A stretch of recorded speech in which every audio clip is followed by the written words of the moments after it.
Good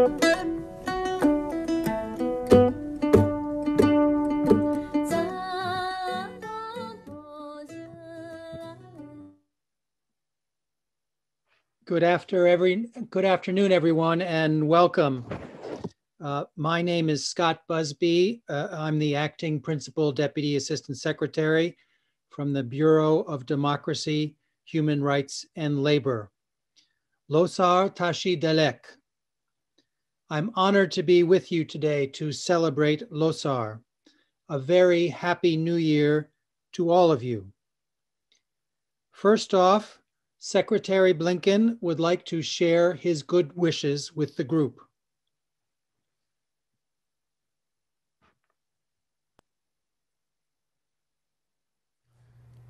On behalf of the United States, it's my pleasure to offer my warmest wishes to all those in the Himalayan region and around the world who are celebrating Losar. Tibet's cultural legacy has thrived for more than 2,000 years, and the Biden administration is committed to preserving, protecting, and honoring this linguistic, religious, and cultural heritage. Your rich traditions live on in those who celebrate today, not only in Tibet, but around the world. Just as they have for centuries, your traditions continue to symbolize notions of love, compassion, justice, forgiveness, tolerance, and peace. We look forward to celebrating these traditions with you during Losar and on many other occasions for years to come. Thank you. And now a video from our Tibetan friends on Losar with greetings from Tibetans across America.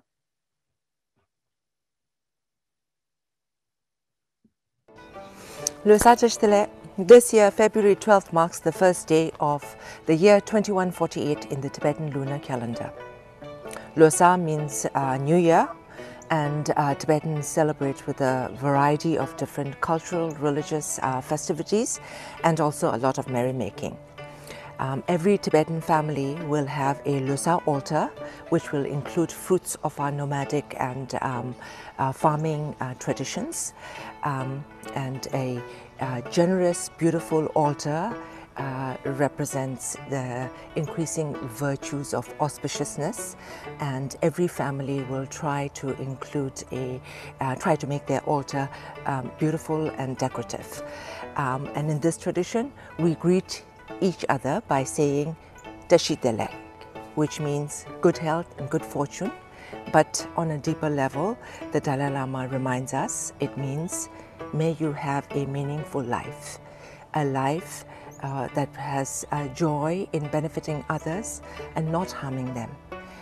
Today, on this special Losar virtual celebration, we have Tibetan Americans from across the United States offering you their Tibetan New Year greetings.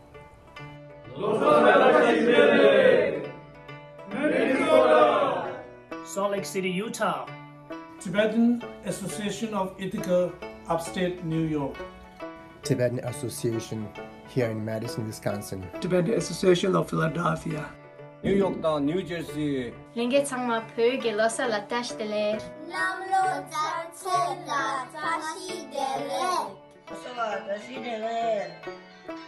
Losa tashi dele. Tamling la deki chungma sho. Kiki so so pöge tashi dele kutsu so. Losa tashi dele. Tashi dele and happy Losar. Thank you, Mr. PMC. Anazosian February Chidun Sobe and Pimi Yong Subshuji and Perchina News Ube Puripin Yonga and a Pelo, you don't get the Shipshike, Chana Lug, Namusazilla, Ninghapin Tishu. On behalf of all the Tibetans settled in this area, I would like to wish you all a very happy, healthy, and harmonious Lunar Tibetan New Year. 东年娘子从登记北南，妻子甚至刚进当中，小拿把忙等着讲错了，所安的说人端很着小，张木啷个路萨瓦了，阿里张忙你当，或是新年了，印第安那阿里波尔钦的作品差不多的，给我大概根本上是啷呢，差不多这些的些。这些的嘞，他哩这个了啥？7万几尼玛啦，3年warmest，比如今天说吧呢。 참mol로리야 참트 다시델레 수야이 Happy Losar. My name is Tibetan Chuni. I am the president of Tibetan Association of Philadelphia.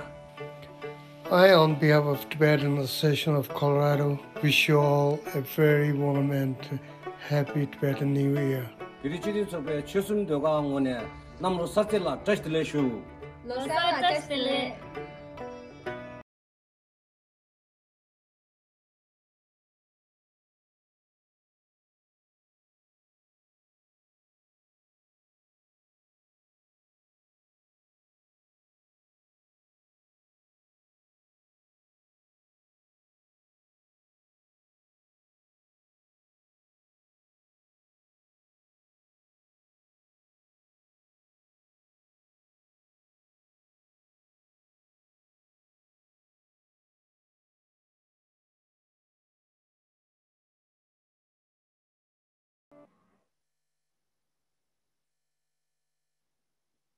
That was wonderful. Finally, we would like to welcome Chairman Richard Gere of the International Campaign for Tibet, who would like to wish all of us a Happy New Year.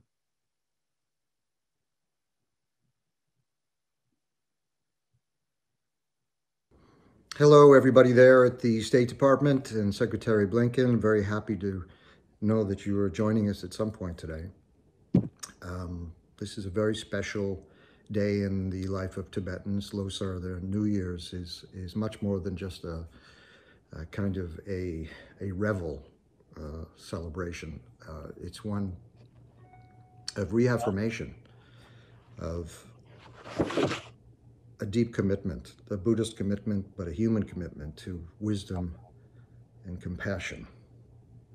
And this deep sense that we're all in this together, not just from a surface point of view, but deep inside of our hearts. We are all in this together. And I've known my Tibetan brothers and sisters for 40 years now all over the world. And I was deeply proud when Tibetans started to come to the US. The tragedy of losing their own country, starting with the invasion of 1950 by the Chinese, and the diaspora that's gone all over the world. The Tibetan community has become very strong here in the US with tens of thousands of Tibetans here who have brought the idealism, I think, that maybe the US started with. And I've said this before, but one of my most moving moments as a US citizen was to be in the rotunda, this magical place in Congress, kind of our Sistine Chapel, where His Holiness the Dalai Lama received the Congressional Gold Medal and received it from President Bush, but all the Republicans were there, the Democrats were all there, the current speaker was there. Last year's leader of the Senate was also there. And everyone spoke beautifully on both sides of the aisle. And there was a sense that in this moment, the higher ideals were embraced by everyone. Labels weren't relevant anymore. Speaking of the higher drives, ambitions, motivations of human beings for wisdom and compassion. And literally that sense that no one should be left behind, that we are here to take care of each other. When His Holiness spoke, I think everyone was in tears. And again, this feeling that this is what America is supposed to be. In that moment, the Dalai Lama was the first among Americans. And I think we also maybe reclaimed our ideals. My images of that moment where everyone was their best selves, of course, it's in juxtaposition to what we've been seeing replayed during the insurrection of January 6th. But I think in terms of that, we can celebrate that we do have these extraordinary Tibetans here who've brought their incredible culture to us.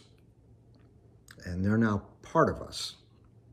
And we can embrace that, we can celebrate that, and we can be true to our commitments, both legal and moral, to help Tibetans all over the world, especially inside Tibet. More to be said about that later.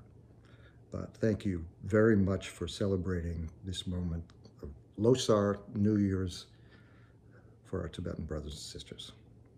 Bye-bye.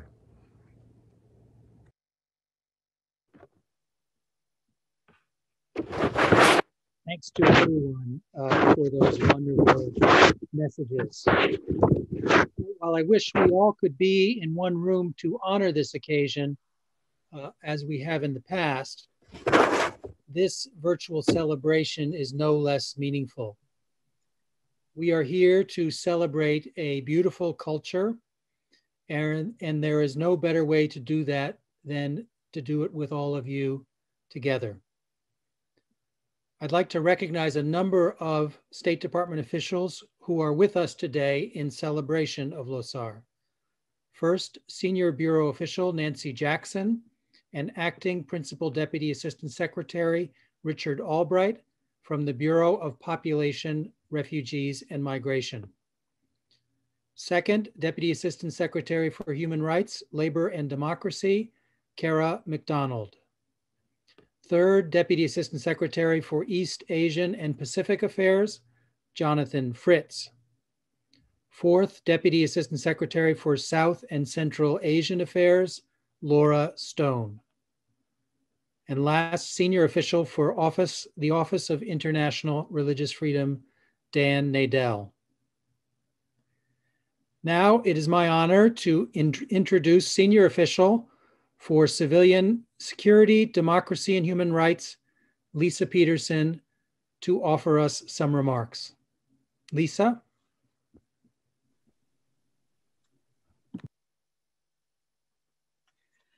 It's my pleasure to speak to you on this joyous occasion, and on behalf of the U.S. Department of State, wish a Happy New Year to those celebrating here in the United States and around the world.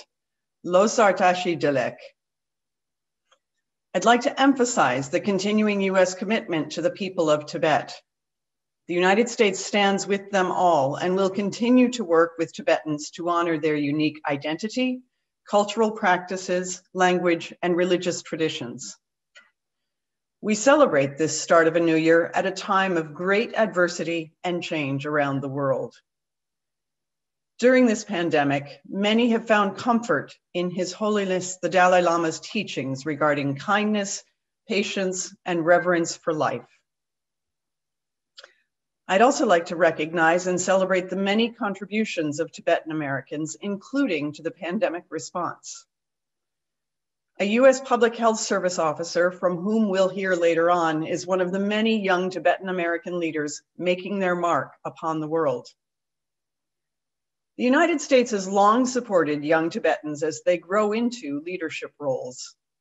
We are particularly proud of our Tibetan Scholarship program, which has many illustrious alumni, including Central Tibetan Administration, Sikyang Lobsang Sangye. We believe Tibetans must have a voice in their own future, and investing in leaders early is one part of ensuring this happens. The United States remains committed to improving respect for the human rights, including religious freedom, of Tibetans. We will continue to work with our partners and allies to press the People's Republic of China to grant meaningful autonomy to Tibetans, respect their human rights, and preserve Tibet's environment, as well as its rich historical, cultural, and religious traditions. We will not tolerate the Chinese government's relentless assault on the dignity and human rights of Tibetans and members of other minority groups. The United States stands with Tibetans, including the many who have been oppressed and imprisoned for the peaceful exercise of their human rights. Sorry about that. Now, thank you all for joining today's celebration. It's now my honor and privilege to invite remarks from the representative of His Holiness the Dalai Lama, Ngorub Tsering. Thank you, Lisa Peterson.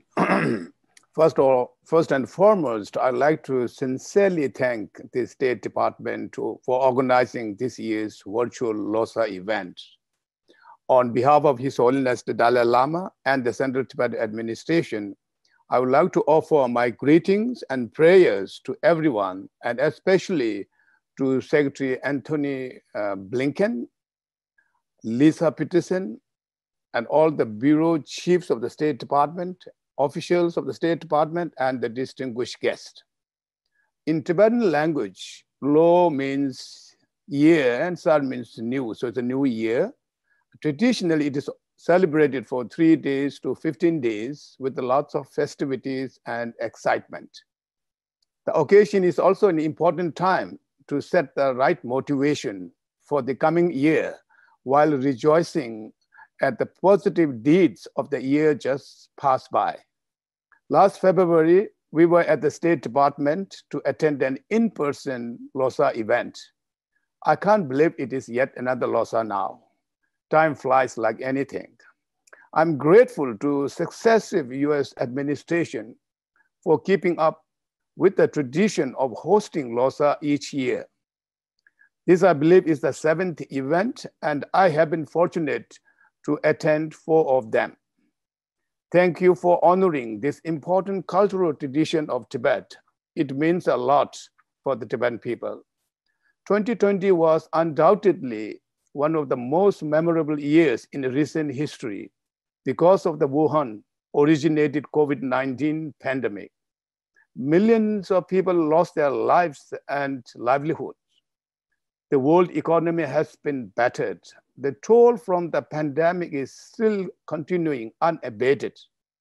The immense suffering could have easily averted had the Chinese Communist Party's leadership shown more responsibility and transparency. I'm sure the world will not forget this easily. Apart from the tragedy and sufferings, 2020 was also a historic year for Tibet.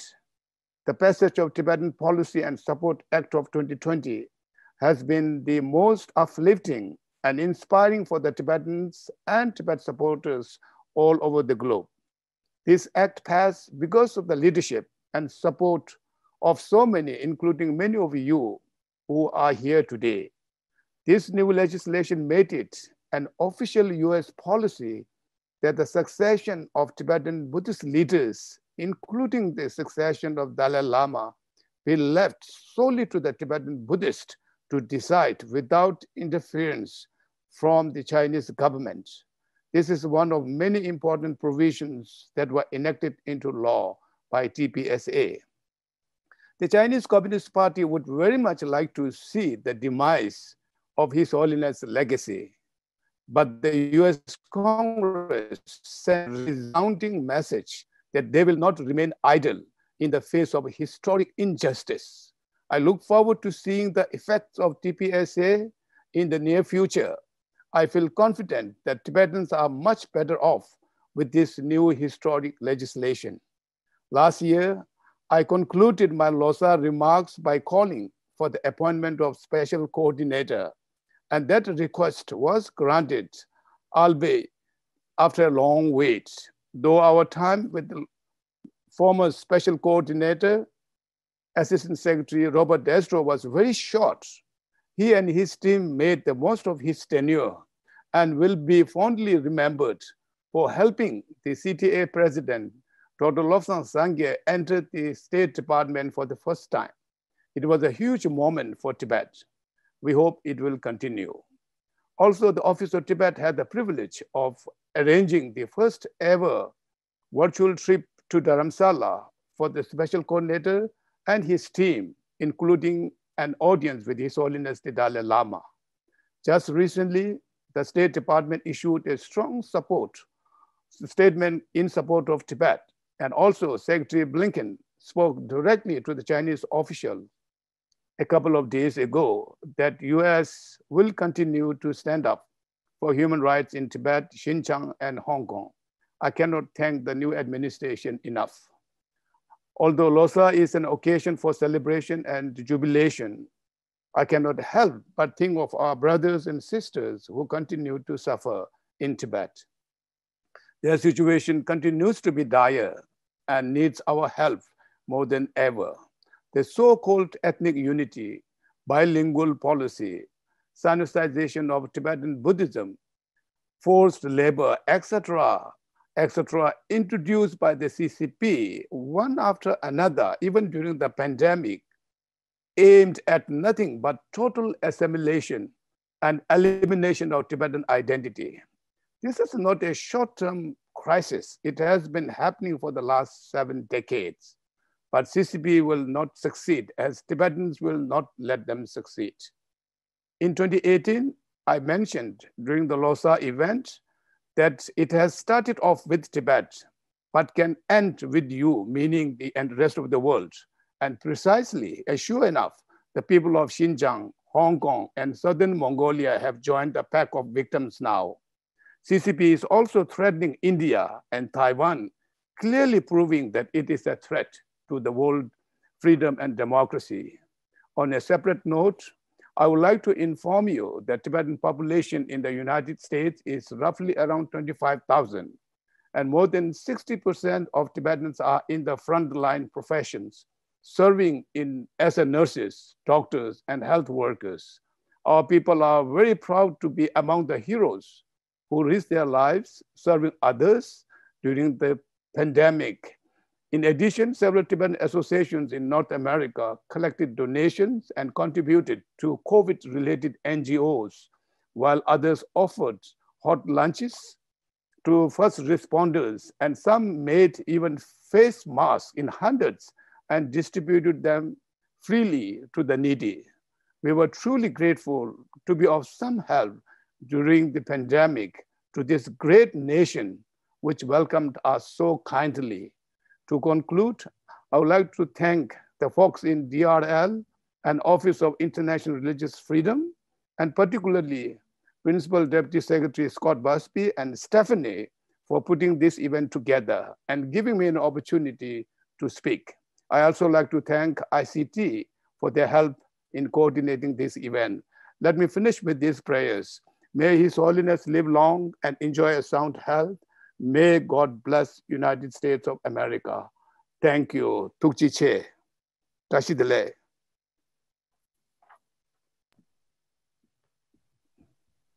Thank you, Representative Sering, for those very, very meaningful remarks. Thank you, Representative Sering, for those very, very meaningful remarks. I now would like to welcome Lieutenant Commander Tenzin Changchup, who has served on the front lines of the pandemic over the last year as a healthcare worker with the U.S. Public Health Service. Please, Lieutenant Commander, you have the floor. Losar Deshtale, everyone. I'm so honored to be here today to celebrate the first day of Losar with you all. And thank you for having me here just to share my personal journey thus far as a Tibetan American. Losar has always been my favorite time of the year, and I always associate it with happiness. As a Tibetan refugee in India, I recall the happiness I felt, associated with the new clothes I could finally wear on the first day of Losar, or eating the fresh desi made by my amala, or opening the gifts that our bala had sent us from the United States. And like many other Tibetan Americans my age, there was a period of our childhood growing up in the Tibetan refugee communities with one of our parents here in the US. It was my bala who was named one of the 1,000 Tibetans selected to immigrate to the USA due to the 1990 Immigration Act. Bala stresses how hard the time away from family was tough and stressful, but it was all worth it to provide a future to his 5 children here now. He used to tell us a story of how he arrived to Minnesota on the cold night of March 10th, and immediately he started working as many jobs as he could fit into a 24-hour day to provide for us back in India and to bring us here with him. This left my amala with 4 kids all under the age of 10 to care for us until we were finally all reunited in 1998 on that exact same day in March. I was only 7 years old, but I'll never forget seeing America for the first time. And I specifically remember that I left my jacket on the plane. So I really saw the snow and felt the snow in Minnesota on March. The lights and the tall buildings seemed like something out of a dream. I didn't fully know then how much my life would change with this one move. But I knew that I finally had a country to call home after living as a refugee my life. As a Tibetan American, I was very fortunate to grow up with a blend of the Tibetan and American cultural education. In particular, I benefited greatly from the teachings of His Holiness the Dalai Lama about the importance of giving back and how true happiness comes from compassion. The happiness of those new clothes on Losar was great, but it was momentary and it went away. But the happiness that you gain from helping others around you truly stay with you forever. One memory that will always make my heart smile is of a 7-year-old girl who I had met on a medical trip I helped organize in India. She was carried to her clinic by her grandmother because she had lost her ability to walk. We found that she had osteomyelitis of her femur, which is a bone infection of her leg.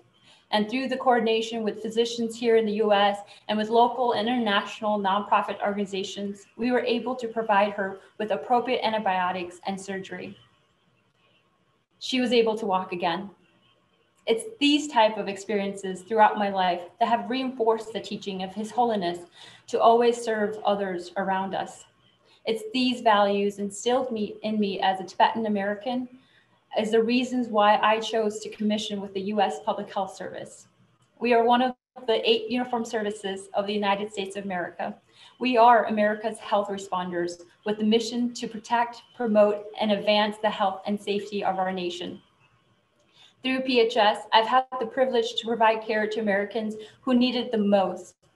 For example, setting up field medical stations for those displaced during the hurricanes Harvey, Irma, and Maria, and now deploying to COVID-19 hotspots during this pandemic. It has only fueled my passion to keep serving.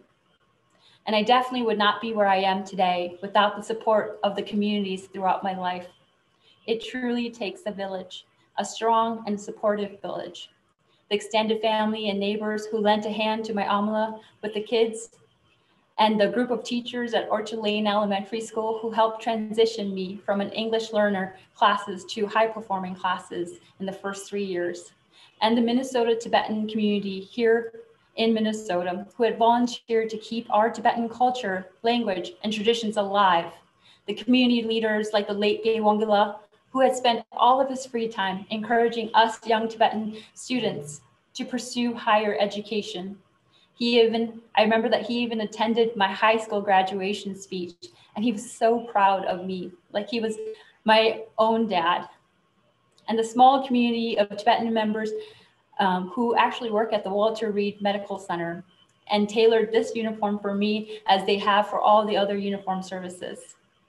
These communities have really shaped me to become the person I am today. And I hope we keep building communities of support for the next generation of Tibetans to come. The success of the community is truly dependent on the success of the individuals within that community. And as the next generation of Tibetan Americans, I see us becoming experts in our own fields and serving in our own capacities to make our country and the world a better place to live for everyone. We have these opportunities available to us now, and it's our turn to give back. Thank you, America, for making it possible for someone like me who was born as a Tibetan refugee in India with really no place to call home. And now I'm able to find my identity as a proud Tibetan American. On behalf of all the Tibetan Americans, I want to offer this kata and our sincere gratitude and thank you to the United States government, who has, through successive administrations, continued support of the Tibetan people inside and outside of Tibet. Tujiche and happy Losar to everyone. Thank you.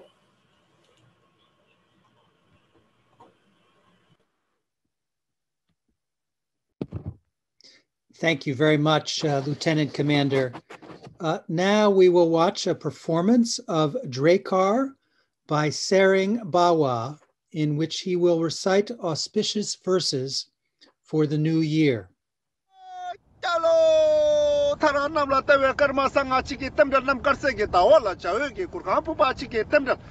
Tarasala tewe nimato wachiki temda sashi pema tapkela mendoge chara papa chiki temda la charchu tuzo papa chiki temda lochu tato geba chiki temda La chora chembo tarshi geba chiki temdel la du gindu zuma namso uba to wa chiki temdel. La mineta chune meba chiki temdel neta neyam mebe temdel mata muge mebe temdel. La lera tupshi norge kanwe temdel pangso tupshi terge kanwe temdel tara tupshi tayi kanwe temdel. La mineta chune meba chiki temdel seta sewu mebe temdel neta neyam mebe temdel mata muge mebe temdel. La mima namso chamdu da toksa chikdo diwa chiki temdel. Pama putu namso tiki pusum soba yung wa chiki temdel chung chiba namso riksepe wa chiki temdel. La tsawe la makung. Kuse shape yurin kejar tenje shegon tata lungi tuba chiki temdel. Pemi shije yinyamdo zomne losa taruru zombe temdel la chara yodo shube la.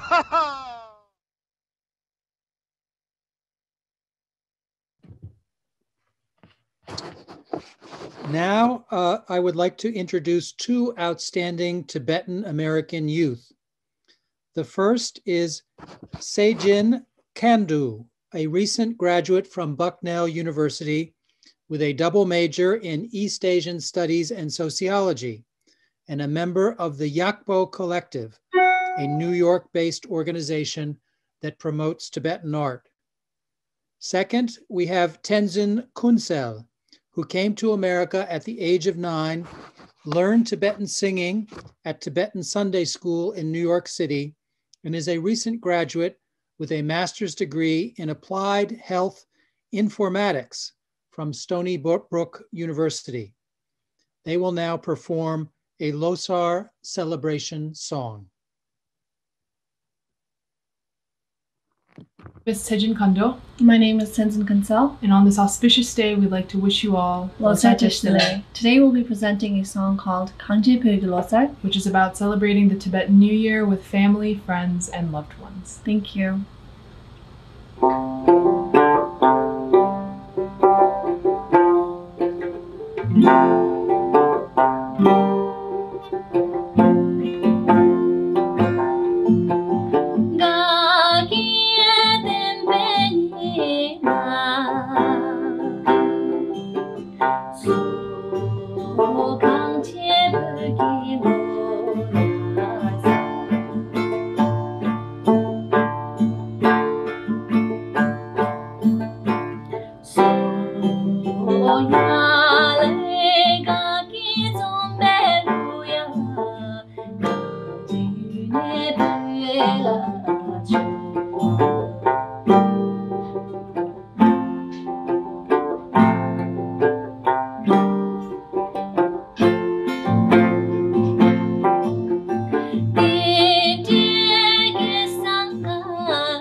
Thank you very much.